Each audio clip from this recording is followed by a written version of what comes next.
Hey guys, it's Brian with Retired at 40. We're moving.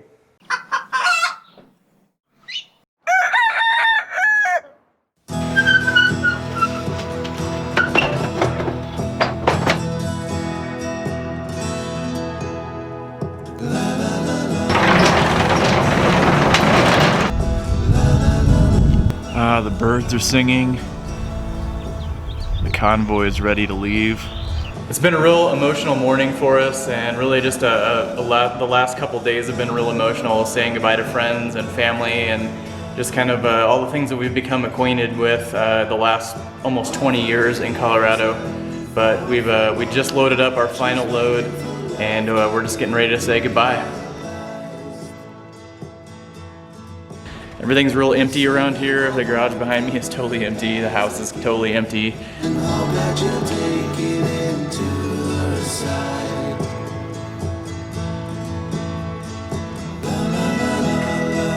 The last of it's in the car, and we're gonna head out.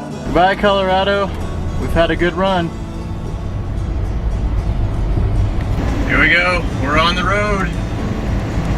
So I've always told myself that you just don't become emotionally attached to things like houses and cars. But after living a third of my life in a house and bringing my kids home from the hospital after they were born into this house, watching them take their first steps, we've lost dogs and gotten new dogs and seen friends come and go.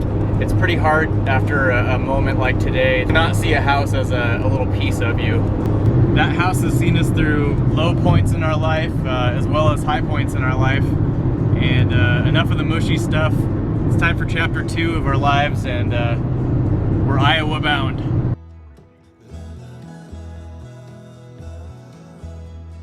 All right, we're on the road.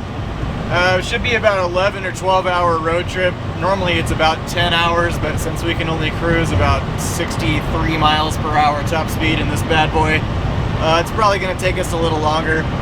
And it gets about 6 to 8 miles per gallon, so we're going to be doing some gas stops. But now, having the moving truck loaded up and being on my way to moving stuff into a different house across the state, it's very a strange feeling. The last time I did this was close to 20 years ago, and at that time I moved all of my belongings in a small Ford Ranger and a little Chevy Lumina, and now I have a moving van, my van, pulling a huge cargo trailer, and it's only like 50% of my belongings. So really shows you how life changes as you get older. So we've got a huge checklist of stuff to do when we're back here, as we always do.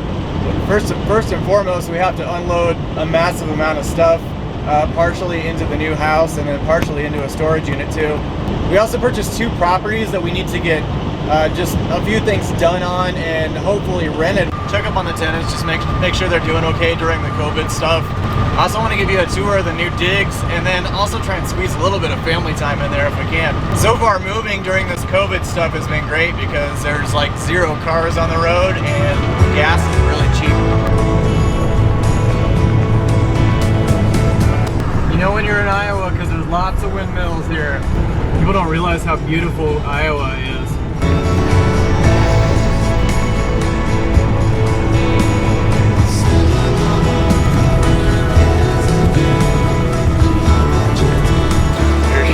Home sweet home. Oh my God. Well, let's get started.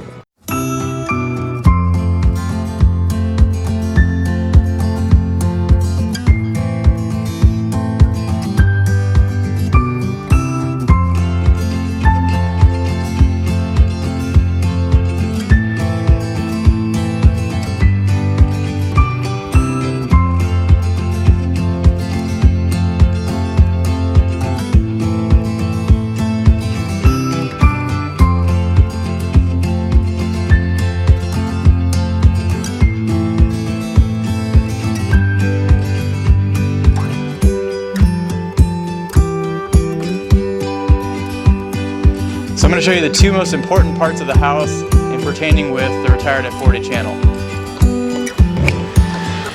This may look like a grungy utility room, but I've got big plans for this. in the future, so stay tuned on that. And I'm running some blueberries right now. I'm also gonna start a new freeze-dried series, which will be harvest-rate freeze-dried stuff versus the prepackaged store-bought freeze-dried food. And then the other important room of the house. And here is the new Live Life Simple kitchen, which will bring you lots more videos, lots more Traeger videos and freeze-dried videos and just recipes in general. Well, that's it for me today. We're getting settled into the new house very nicely. I just want to say thanks to all of the support and give my gratitudes to everyone who's been with me on this journey. I started doing this about 3 years ago and I never thought that it would get to this kind of scale. So to each and every one of you, 60,000 subscribers, thank you for just pushing me over the 5 million view mark. And in the meantime, this is Retired at 40. Remember to live life simple. We'll catch you next week.